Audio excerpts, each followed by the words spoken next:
Hi, everyone. Hi. Hello. Hello. Welcome to the African Roundtable. The title of the session today is Telling African Stories. We'll focus on power, history, demand, and finance. Now, the conversation will explore the growth and impact of African film and TV industry as African content gets more attention globally, and we will speak to key people, yourselves, who are responsible for this shift, are within this shift, and are navigating this shift through current and future strategies. The topic is broad, so this is going to be one of many sessions we will have to discuss. WIFT Africa in general is focusing on the empowerment and support of African and Pan-African women in film and TV by giving capacity building, network, mentorship, education, and economic empowerment. And the focus obviously is for women. We're happy to run this roundtable in partnership with the Forum of Women in Film and TV Nigeria. And I will be introducing 5 amazing panelists for this session. Auntie J. So Auntie J is our industry auntie. Her name is Joke Silva, but she's fondly called Auntie J. So when I say Auntie J, it is Joke Silva I'm referring to. She's an industry veteran, known for positive influence and her role in growing the Nigerian film industry, known as Nollywood.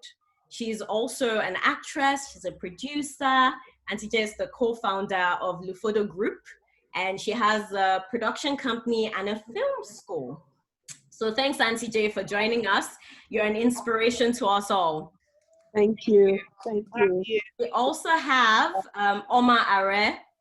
So Oma is our PR and marketing guru, right?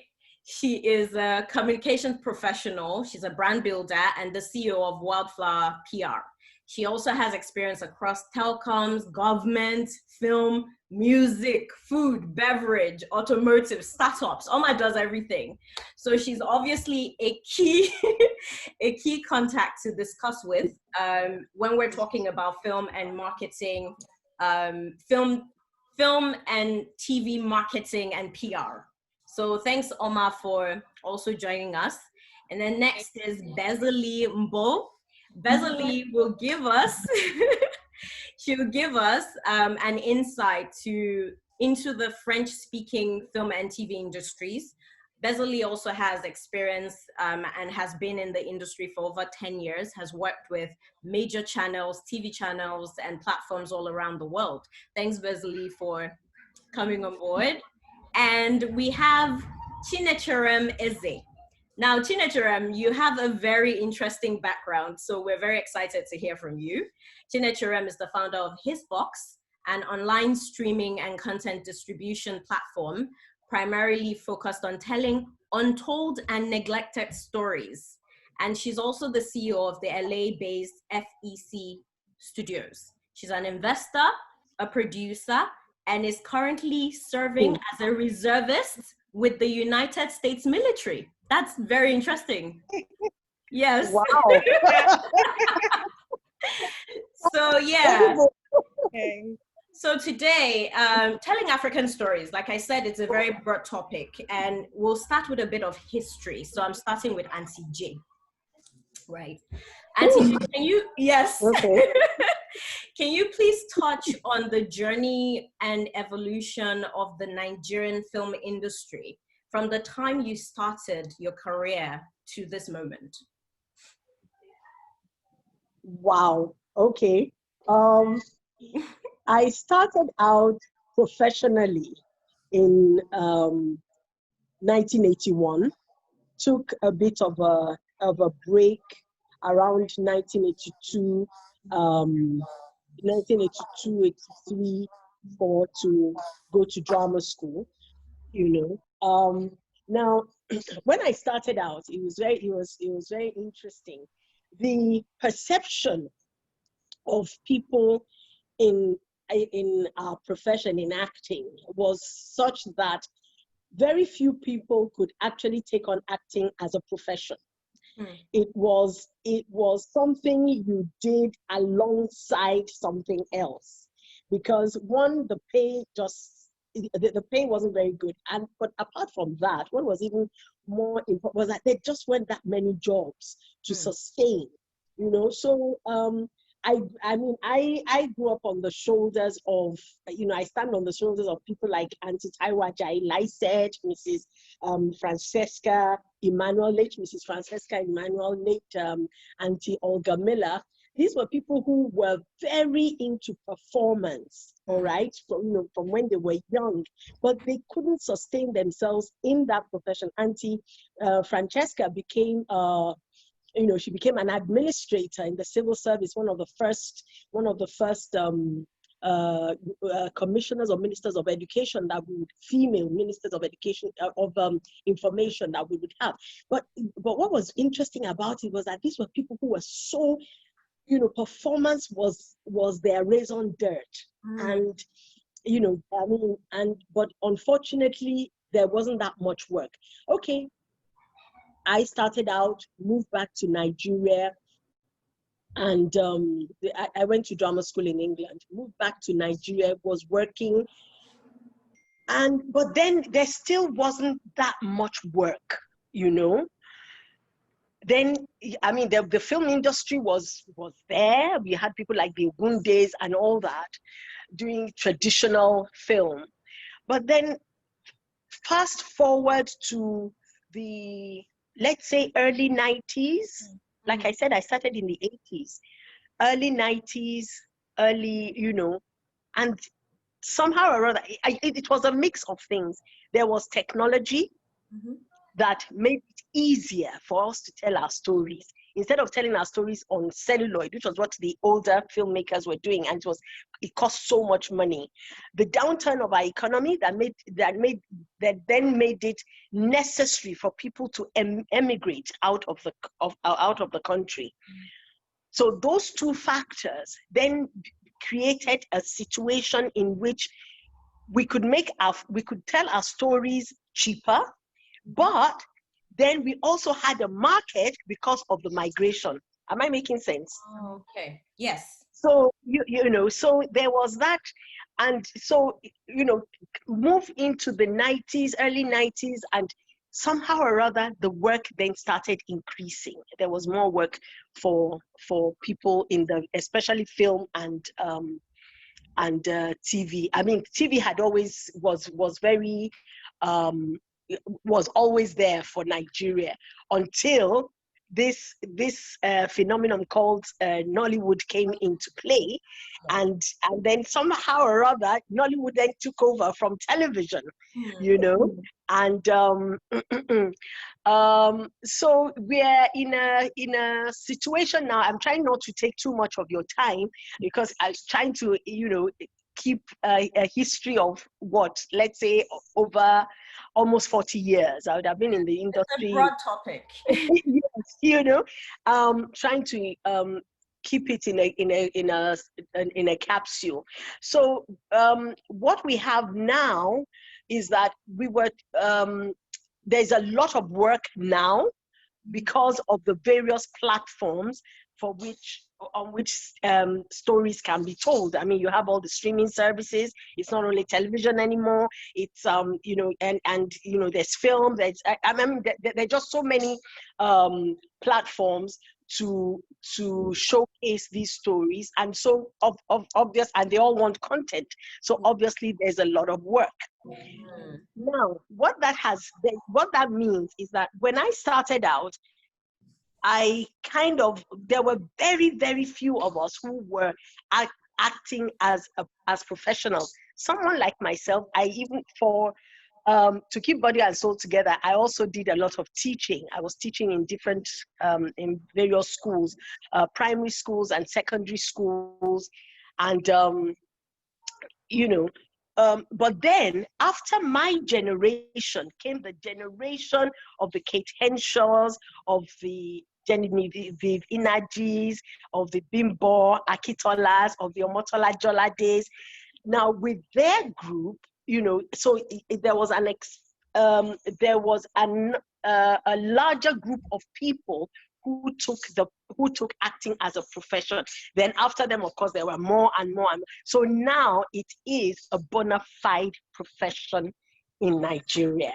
Yeah. You know, it's been an exciting journey to see that, you know, movement from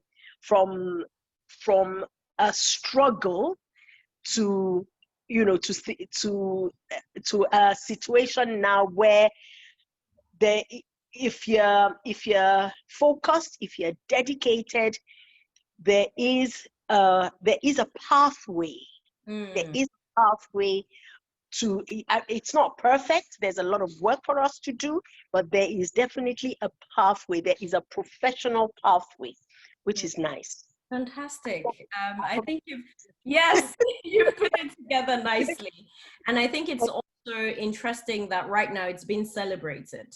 So people can now go into the profession knowing that, you know, it's not just on the side to be an actor. And like you said, a lot of work needs to be done. I'll also ask you what your challenges and successes have been as an actress. I'll put as an actress, so that actor, actress. What have been your challenges and successes in the industry over time? And what are the changes you want to see? Okay. First of all, challenges. I think one of the earliest challenges was the challenge of perception. Before my generation, what tended to happen was that a lot of people in performing were thought to be prostitutes. I mean, it's you know, it's something that's global for the early years of any industry.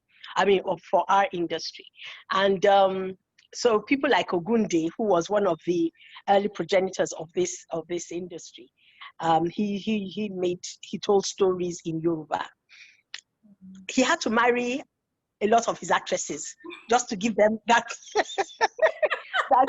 Yes, he ended up having to marry quite a lot of them, just so that they looked, what was it now?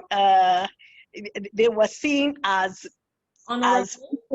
honorable people of the society, and they were incredibly amazing, talented actors, so that's perception. I remember, when I came back from drama school, I was at that time, I was quite a chain, I was a chain smoker.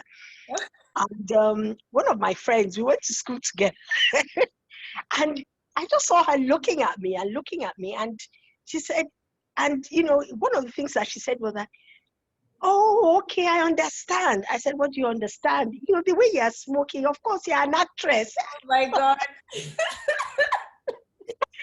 I'm like, "Is it only actors that smoke?" He was like, "Okay, this kind of lifestyle is okay because you're an actress."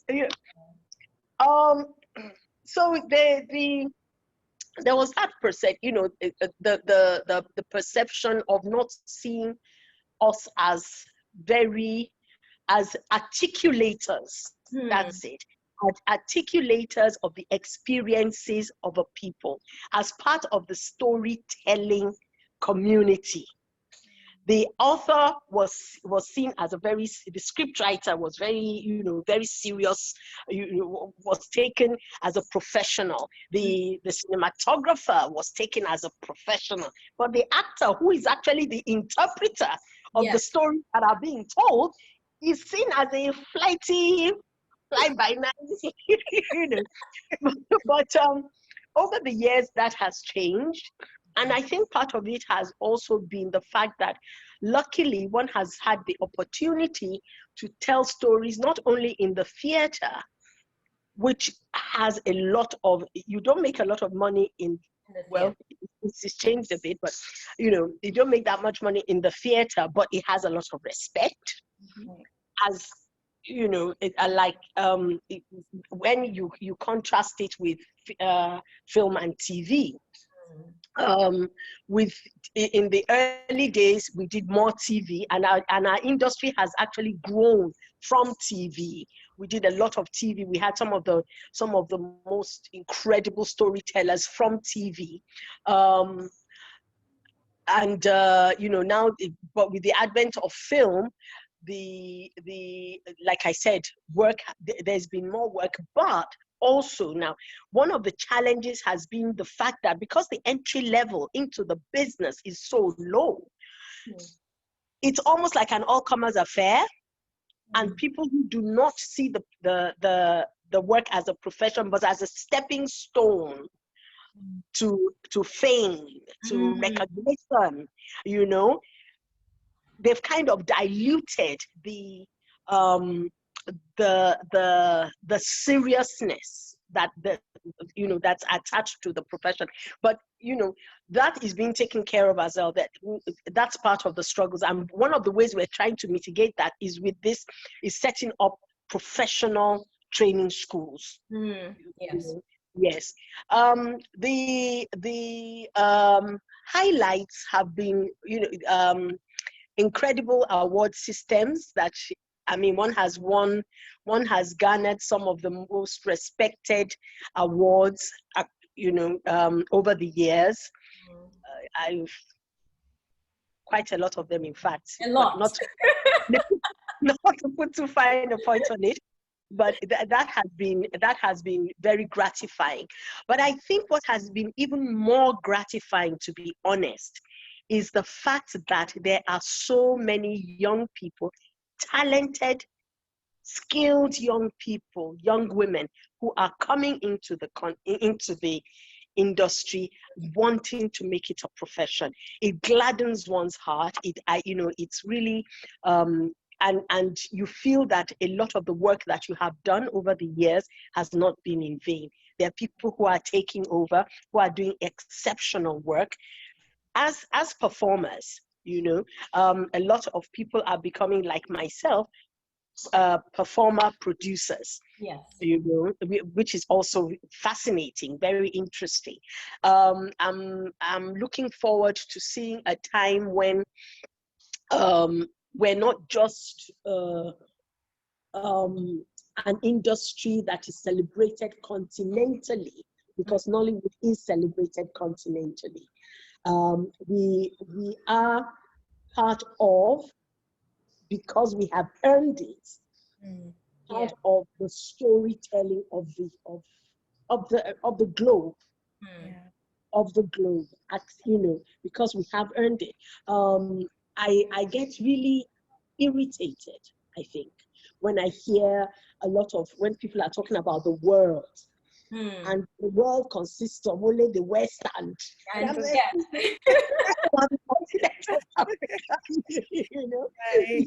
So I'm looking forward to that when that narrative changes. And it would come. And with all the work, everyone is working, to get to that point. Thank you, Auntie Jay, for the insight to that. So I would go to Bazeli now. Bazeli. So we've seen different calls and efforts to push the diversity and inclusion within the Francophone African and the French African communities. Yes. Why do you think it's important to put African stories forward, and why now? It's important to put the story forward because our stories are unique. And we are Francophone, and we have to realize that, because sometimes people, when they think about Africa, they think that it's a country. No, Africa is 54 countries with different culture, with different way of living, So I'm from Congo. So when I watch Nigerian or Ghanaian or South African stories, okay, they are African, but the story they're telling are not quite the same of what me as a Congolese could live in my specific culture as a Congolese. So it's very important to have her own story, to be able, as Auntie Jay just said, to tell her own story, to change the narrative, and to be able ourselves to tell what we experience on a daily basis. Fantastic. Well put. I know that there are high demands of, original content, original Francophone content from the Francophone community. Yes. What are the major challenges of the French African film and TV industry, and what are the solutions based on your experience? What are your suggestions on how to, you know, counter this challenges you have? I would, if you let me, to separate different type of populations.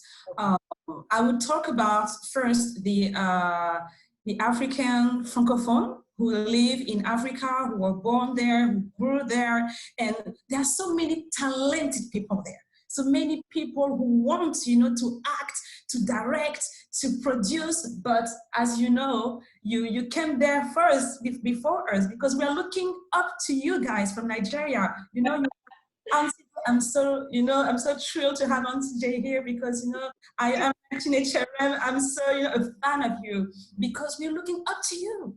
And Auntie J started in the 80s, but in Francophone African, people have been acting since then, you know. But I would say the opportunities, you know, are not that important. I would say as well the economic challenge that we have. And Auntie J was talking as well of training school. We don't have this type of thing there in Africa. So I think there is a matter of training people. You know, we need fundings. Obviously, I think we're going to talk about that later. And as well, we don't have to wait for others to tell us we can. So it's a matter of just going there and do what we know to do. So this is from the African part. And as a French African who lives in Europe, who live in France, we also have different kinds of challenges. I would say as well the opportunities. We are French. I mean, I'm French, but as I'm a Black girl, you know, I would not have the same opportunity as another French white woman. So this is the truth. This is a reality, and we are facing it in a daily basis as well in the TV and film industry. So this is one challenge. The other challenge is all the mainstream key actors in the industry who don't want to take the risk, you know, to show us on TV or in film. It's very rare, you know, to see a girl like me having a main role in a series or in a movie. It's kind of rare.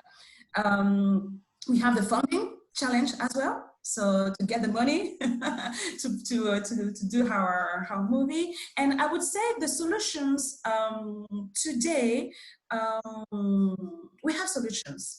And the digital transformation helps us to get the solution. I will explain that in a minute. The economic models has changed. Now the audience has a power. Mm. If you have a good content, you can catch your audience and start doing your things. And then those people who don't want to take the risk to invest on you will say, oh, they are money to get there, because there is an audience. So, you know, the digital internet, the fact that we can show what we know, how talents, we can have like free platform to show how we can do things. So this is one solution. But what I would say is today we have to go for it. You know, we don't have to wait anymore for people to tell us we are able, we can, we are good to do things. Let's do that with the means we have.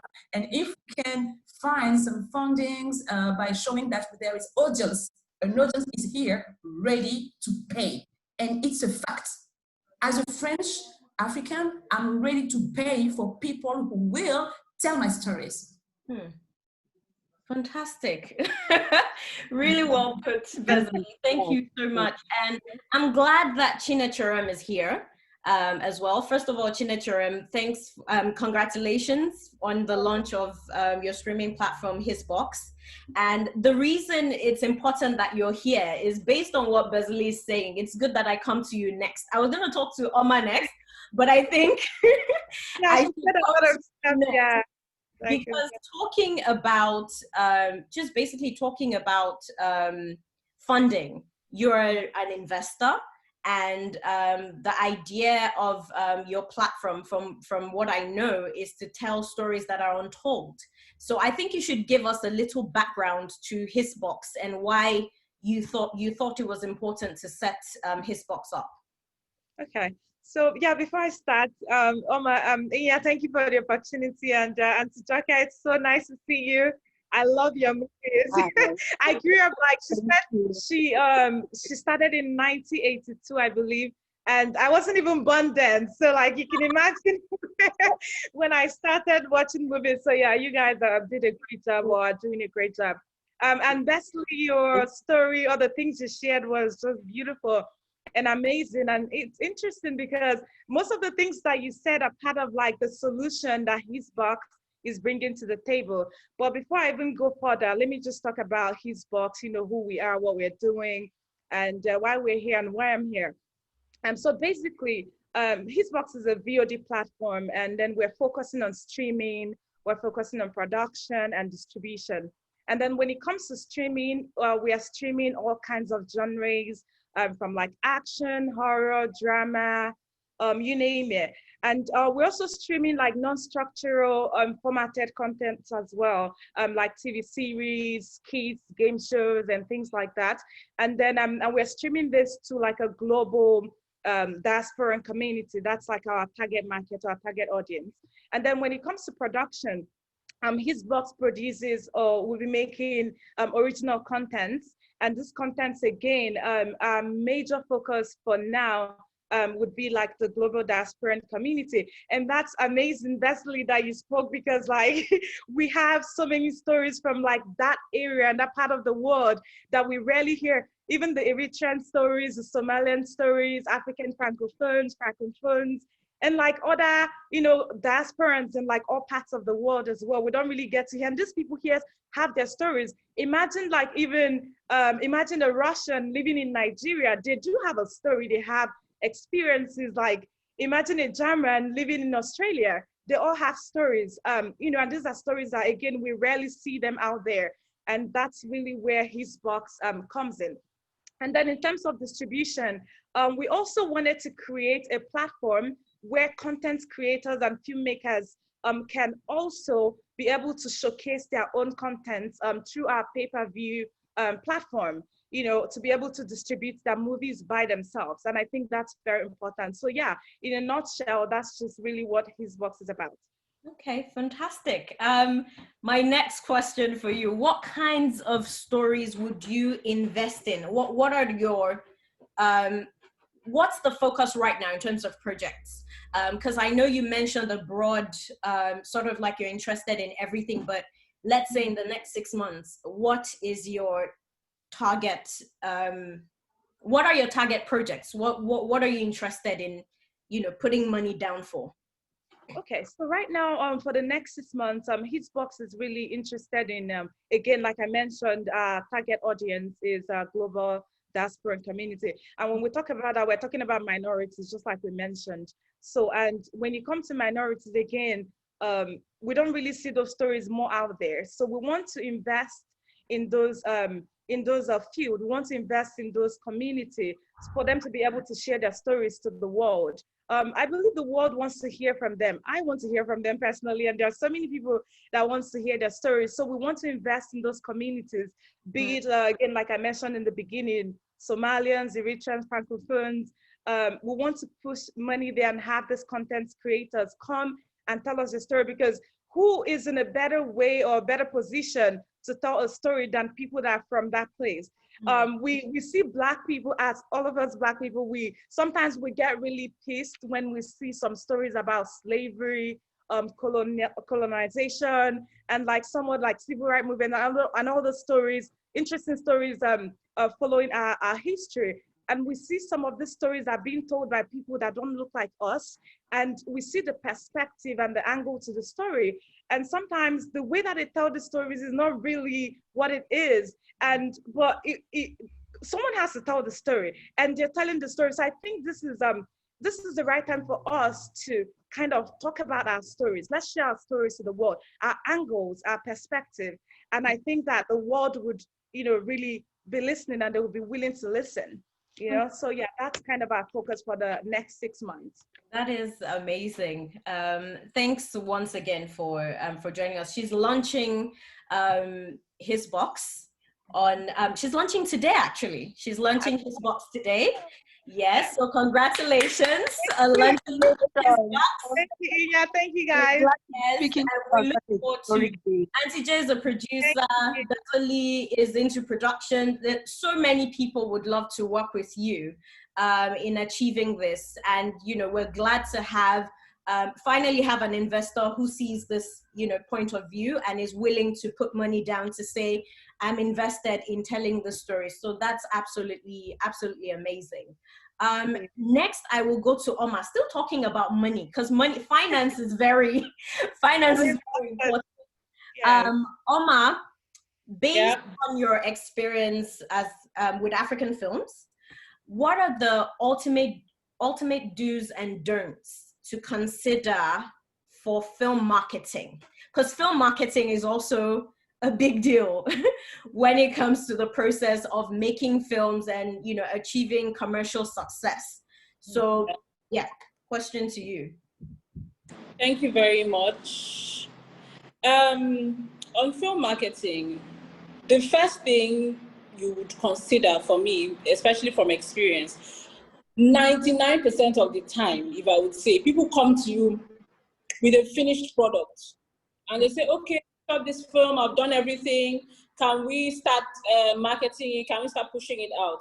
The biggest thing I have realized is that promotions and marketing need to be a part of the process from the very beginning. Even before you go into production, you need to sit down and think about, okay, what are we going to achieve? Because what happens most of the time is that there's a lot of content, a lot of angles, a lot of things that you'd have done to push even during production, and everything is wasted. So what you have is just the finished products that you have to work with. So to put your best foot forward, first of all, you have to start from the very beginning. Once you have your scripting, you've done the casting and everything, that's when you ask marketing to come in. Let's sit down and have this conversation. During that period, you're also having conversation with distribution. You need to understand exactly what you're getting, because what I've realized as well is that producers' expectations from distribution normally falls short, because there are so many things that they expect from the distributor. If you have, or the marketer. So if you have these conversations from the beginning, then you know, oh, this is what my responsibility is, this is what your responsibility is. And then even little details like the marketing activities of the cast, that is so crucial. And that is so crucial because it's even part of their contractual obligations. So you see, for a lot of filmmakers, not see that. Auntie Jane, you know you're always amazing. So that is a very crucial part of the marketing. Those little things that might not matter. And if you have those conversations early on, you know that that is out of the picture and that area is sorted. Then the second part would be budget. I will tell you, I started my career in film writing for Screen Africa. That was my first interest in film. It's based in South Africa. So that was when I was very excited about what was happening in Nigeria and what was happening in South Africa. And I realized that, especially in TV, there was a lot of budget being given to marketing, that was not being given in this area. So what you have right now in budgeting is sometimes the budget is a fraction, not a percentage, a fraction of the entire production. In Hollywood right now, if you check with movies that are $100 million movies, at least 80% of the budget goes to marketing. Sometimes it's 50%. That is how important it is. And I think a lot of filmmakers have started understand that and have started moving with that. But the biggest problem we have is that we present marketing with the final budget, with the final, that's the final step. Oh, I've done everything. But marketing should be the first step, part of the first step. You need to decide. So for me, if I want to take a project, before I would start with, oh, fantastic idea. How is the audience going to react to this? How are we going to do this? But then the budget is crucial. The budget has to be considered in the beginning, because what happens is we end up working with what is left. And so imagine you create a masterpiece and you're unable to push it. So the value that you have put into production, you haven't put that same value into marketing. So I think that's a very, very crucial part that we need to look into. Like I said, a couple of filmmakers right now are doing that right. So you have a film and you know you're going to push it widely everywhere. It's very important. So I also think that the story is important. Right now, there are very few people, except people working with grants or organizations, very few people working for, you know, for a non-profit in movie making. Most of the time, we want to make profits from it. So the stories are also very important. It's great that Chinecherem is here, so she's able to put the money towards that. But if you're trying to come up with a profit, it's very important for you to think about how you're going to push this. How is the audience ready for this story? If the audience is not ready, is there a way that this story can be told? Because another thing is that the audience also gets tired. Right now, we do comedy, but if you see the trend of income generation, people start getting tired over time, and they want new stories, and they want new experiences. So all these things really have to do with marketing, are conversations that have to be had. What do we need to do? This story, how are we going to tell this story? Who is our target audience? Very simple things like target audience are a big problem. I know it's usually marketing speak, but the target audience of your film is crucial. I've had people that are making a film for women, but it's not women that are really the primary audience for that film. So you're making a film and you believe, oh, because it's featuring a woman, it's women that will be interested. And you tailor your entire marketing activity towards targeting the women, when maybe it should have been broader, maybe there should have been an area of the audience you could concentrate with. So these are, I hope it answers your question. Yes, I could go on and on. But yes, it does. Yeah, and Auntie Jay, would you like to comment? There was a there. Would like to hear from you. What the Well, I am such an active listener. Sometimes I embarrass myself, but thank you so much, Oma, for that, because you gave a lot of insight, you know, into a lot of things that happen with marketing. But the reason why I said is the fact that, you know, especially when we talk about budgets, for instance, let's talk about that. I think we're missing it a lot in Africa. We are not budgeting properly. We are budgeting, you know, we're so, yes, it is showbiz, it's show business. But when we budget, there seems to be such a lot of concentration on the business side of it, that the creative and the creatives, not only the creative process, but the creatives of that are sometimes sidelined. And the issue with that, for me, what I mean by that is that you believe that to make money from this film, let's just pick a number out of the air, is that if I make this film for 5 million, the likelihood of me making 20 million, 30 million profit is high. Okay, than if I make the film for 20 million and then make a profit of 30. All right, am I making sense to everybody? Yeah. Now, when you make it at 5 million because you want to reap 300%, what that means is that all your creatives down the value chain are earning under subsistence fees. Now, if they are earning under subsistence fees, what then tends to happen is that a lot of your good talent you will lose over time. And so when you say that your budget, you are paying under subsistence level fees, you are now saying that the actor, it is in the contract of the actor to push the film. Excuse me.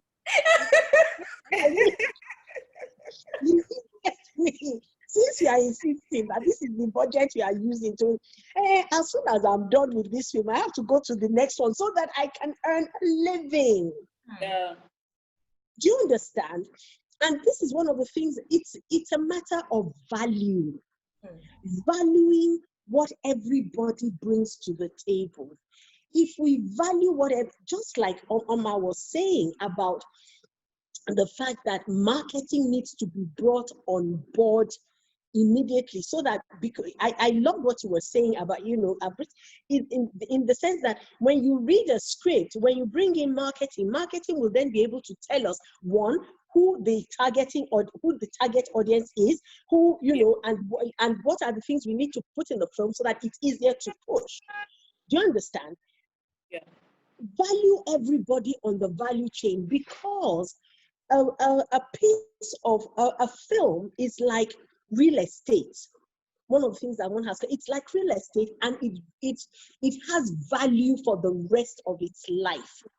Yeah. But when you look at it as for today, I must make 300% from today, you are slowly but surely killing the industry, killing the people who are helping you to create the content. Absolutely. That's why I said. Wow. Well, that's an interesting perspective. Wow. You agree, Oma. So when it comes to the choice of films now to market, what and I'm asking this question following what Auntie J has said. What is your process? What do you sort of look at? Because yes, you've mentioned actors and the creatives pushing the film. Do you is part of your process asking the producers what sort of agreement they have with the creators? Yeah, for example. So what is if you can just summarize what your process is? Okay, first of all, the story is very important to me. Recently, in the past 2 years, we've said no to a lot of work. And it's just because I believe that, like Auntie J is on about quality, I believe in it a lot. Because we've had offers, for instance, that were so good, but the output or the work that was presented was very poor quality, because they didn't pay attention, they didn't maybe hire the right people, they didn't do due diligence, they didn't do a lot of those things. Now, there is would I call it a predisposition to chuck a film or a work full of the big names that would give you a lot of traffic. And there is a lot of work. Some of them haven't even been released, and with what is happening in cinemas now, I don't know when that is going to happen. But there is a lot of work like that. A lot of money has been spent, but the work isn't good enough for me. Because ultimately, the goal for us, and I know everyone here, is to be able to let our work be seen and appreciated on a global level. So it's very important to me, because I got into this passion because of passion. So first of all, the story is important, and then of course you have the good story. But for me, as somebody in marketing, I would ask myself, who is going to watch this film and where are they? So we have a lot of films that have very good stories, but the audience is not there. So for them, I am not afraid to tell people, maybe you should consider alternative platforms where you should showcase. But everybody wants to go straight to the cinema, whether the work they have is for the cinema or not. So the story is important to me, and the goals for the client. So if you say, okay, this is the story I have. I need to think about who's the audience, who's going to watch it. Right now, digital is so important. Is there any way we can spin this? Is there any angles that we can use? Because it's one thing to do a trend, but one thing I've discovered is if you always find a new angle to a presentation, it's going to cost you much less. And that's the simple truth. If you find a new way to tell a story that is already like trendy, if you just find a new angle, find a way to engage people online. And these days, it's not only Gen Z or the millennials that are online, everybody's online. Everybody's on Facebook or Instagram or Nairaland, and definitely everybody's on WhatsApp. So you just need to figure out who your target audience is, where the audience gathers. Is this a story they're going to want to watch? And above all, is this a story they're going to want to share? After watching, are they going to share it? So for me, that's the process. But most importantly, and that is from experience, the budget. We've come back to that place. But the budget is so important. And knowing the budget from the beginning guides you on what to do. It's not just a matter of, oh, you need to throw money at a thing. Because for me, most of the time, it's money and strategy. But it's very important from the beginning to know this is what I have. Because a lot of times, we don't know this is what you have until everything is ready, and it's maybe a month to when it's supposed to hit. I have done a movie 2 weeks to when it hit the cinemas. In fact, it was 1 week because it was a week and 3 days. Yeah. And absolutely nothing had been done. So if you need to plan, it's very crucial. You must start from the beginning. There is a lot of work that is great work, that are masterpieces in my own opinion, but they do not get to be seen in the way they're meant to be seen just because there is no budget or there was no planning, from the beginning budget-wise. Because I find that a lot of filmmakers are very surprised when you say, you call, you give a budget. They're always surprised. Nobody has ever gotten to me like, oh, okay, that's fine. Everybody is always shocked. I think surprise is even they're always shocked by the budget that you present. But guess what? If you start from the beginning, it's cheaper. If you start from the end, a lot of work I've done is 4 weeks to the cinema, 3 weeks to the cinema. And we're honestly not miracle workers. We're not. But we have to find a way to get people to go and see that film. So if you understand that that is a crucial part, creative people want to focus on finishing the work and then putting it out there.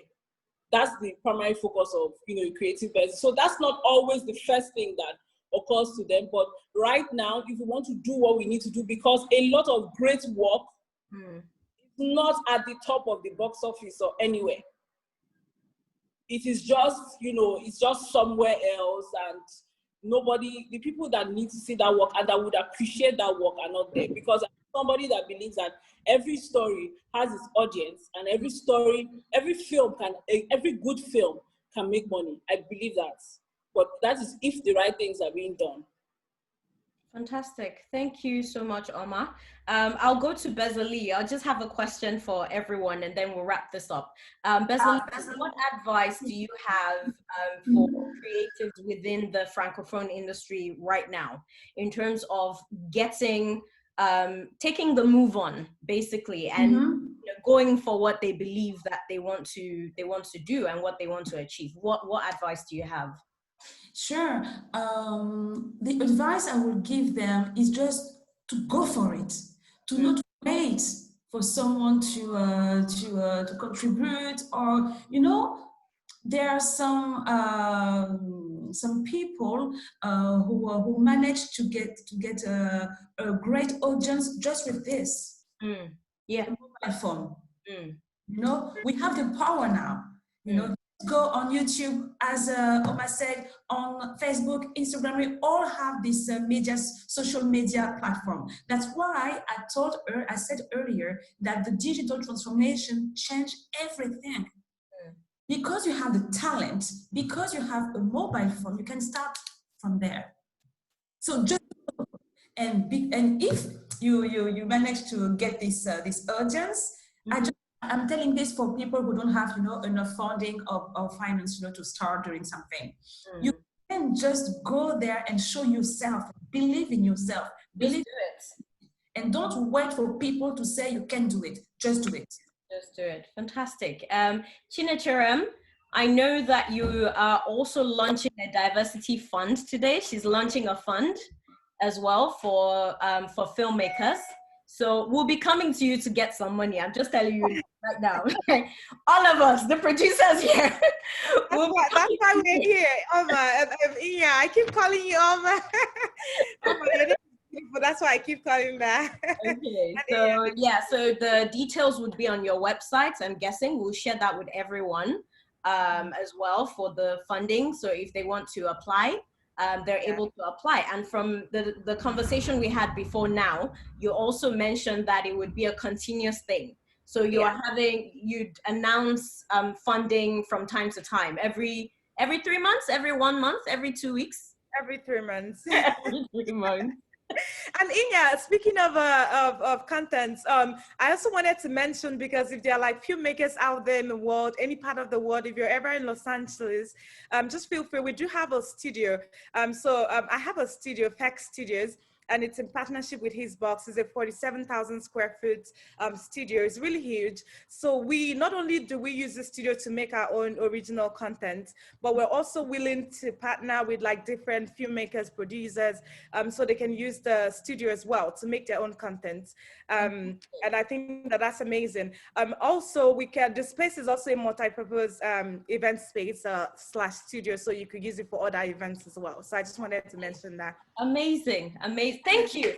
You're doing well. It's good news for the industry. And then Oma, what advice would you give to filmmakers, especially during this COVID times, because it's not easy? What advice would you give to any filmmaker making a film now from your own work experience?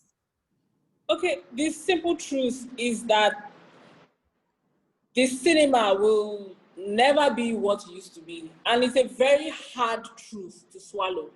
Everybody from the big studios in Hollywood, for instance, are beginning to change their business models. It's not going to be, before we fully recover, okay, just imagine if we're going to sell out a cinema hall previously and it was 100 people. So now a sold out crowd, when the cinema opens, would be 50 people.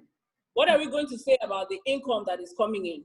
So we need to start looking beyond. And like I think Bazeli referred to that, the barriers to entry are very low now. I'm not saying you should just go and enter. Definitely know your craft, but there is a possibility for everybody. Right now, everybody owns their own media channel. Once you have an audience also. In fact, if you're somebody, once you're not shy, I will just use words like that. Once you're not shy, you're a creative and you like to talk or you like to show something, to act or anything, people are doing skits, and we've been looking down on these people for a very long time, but everything is turning around. YouTube, for instance, you can go to YouTube, set up your own channel. YouTube will work like your TV channel. All the work is there. We have a lot of people that are only looking to Netflix. Beyond Netflix, there are other channels. There's Hissbox now that she's talking about. So there is a place to put your stuff out. There is a place digitally. And the barriers to putting work out, waiting for your money to come out, they're reduced. So it's possible to create content, not only content that goes to the cinema or content that goes to terrestrial or cable TV. You can create content, quality content, that goes to other platforms that are digital. So I think that we need to realize and understand that every time something shifts in the industry, and that has happened, as much as we want the cinemas to come back, you can see Disney changing their strategy. Mulan was supposed to come out in the cinemas, but now it's going to Disney Plus, who, by the way, I think they gained 20-something million subscribers over during the lockdown, the global lockdown period. And that was when they released, I think, The Mandalorian. That's where the world is going to now. And we need to adjust. And we need to find a way to thrive in that system. And the beautiful thing is that we can thrive in that system. Just choose the channels you want to use. You can monetize. Facebook now offers monetization aside from YouTube. I have, been asking, I think it's one of the things we need to do here, call Facebook on. So a lot of creators are making money off of Facebook the same way they're making money off of YouTube. Sometimes with Facebook, you can even make more, just creating content exclusively for your Facebook pages.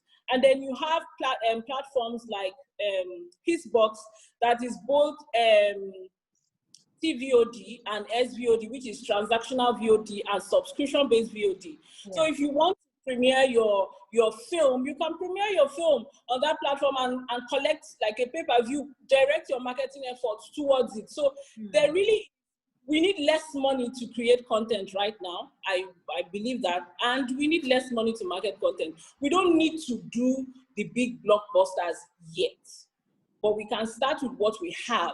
And the audience is even more online than they are offline. And that's the simple truth. They are more online. So why are we spending a lot of time and resources? I'm not against cinema, so I don't want to sound like that, but why are we spending a lot of time and resources going through that route? Especially for people who can't afford it. Exactly. For people who can afford it, but who need their stories to go out. It is very possible to get, she's talking about a studio. Go to a studio, do something, get it out. People are doing it. People are doing it. There's so many platforms right now. There's so many people that are creating, that run their channels like a TV station. So you just go there, you see all their content on there. So there really is not that there's nothing, but the barriers are really low. We cannot mourn as if we've entirely lost something. There are so many other opportunities that are available to people that a lot of people have already taken. People don't realize how many people have been creating content for digital these past few years, because we've only been watching, the cinemas, the cinema numbers, but there's a lot happening out there. There are a lot of people that are YouTube stars. I never knew about them until I went to YouTube. They have millions of views. Now you have people just coming to watch that content there. There are so many VOD platforms digitally that people also subscribe to that are even more affordable than Netflix, but there's content there. They pay for special content. You go, you can premiere your film there for the next month. People are paying to watch it. Then after that, and then you're making income and not just reliant on the traditional model. So I think that we need to tell ourselves the truth that things have changed.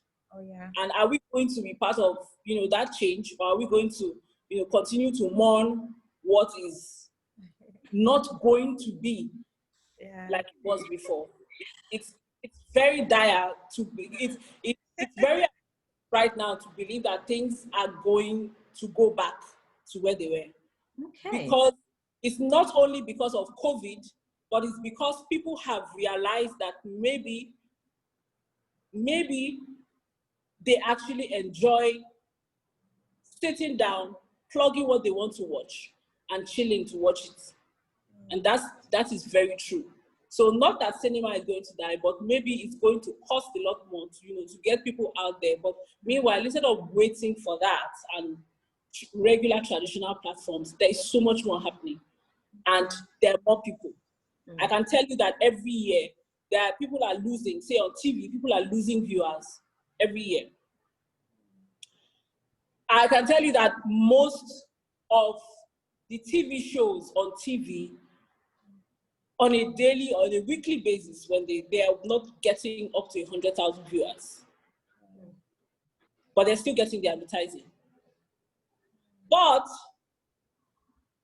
if you go to a platform like YouTube, you're going to get your 100,000, 500,000, 1 million.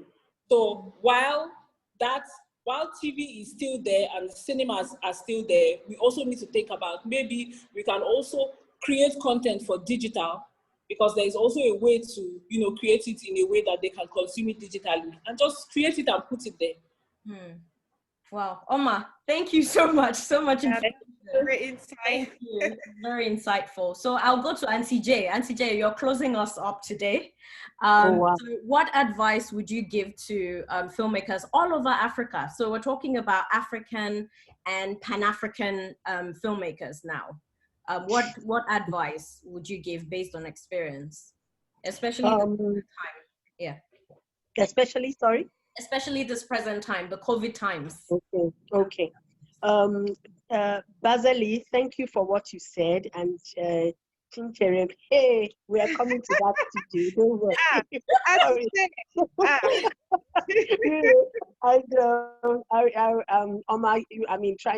Wonderful for just making us see that this is the reality.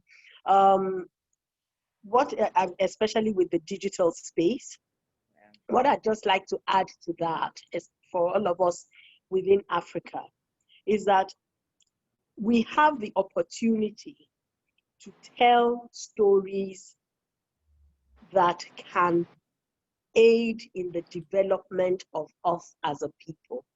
I think some of the challenges that we have faced as nations, is the fact that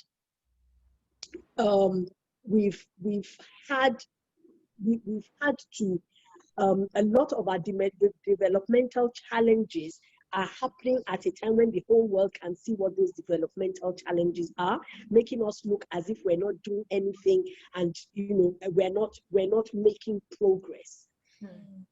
However, as storytellers, we are the ones who can tell stories to our people, to make our people love who we are. I think that is so important. Stories that make us love us. When we love us, what we do for the space that for the nations that we are in changes, the narrative changes. Because of our history, which one doesn't want to go into here, because of our history, sometimes there is a bit of self-loathing, self-hatred, that it is within the power of the storytellers who tell stories on film, on TV, digitally. It is within our power to change that narrative for us. That for me is more crucial than anything.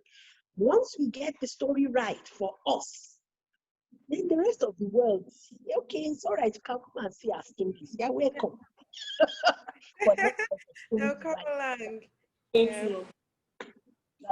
Thank you so much, Auntie J. I don't know how else I would have summed it than what you just did. And I think, it's very important to see a reflection of ourselves on TV, like you said. Tell our stories so we can appreciate ourselves some more.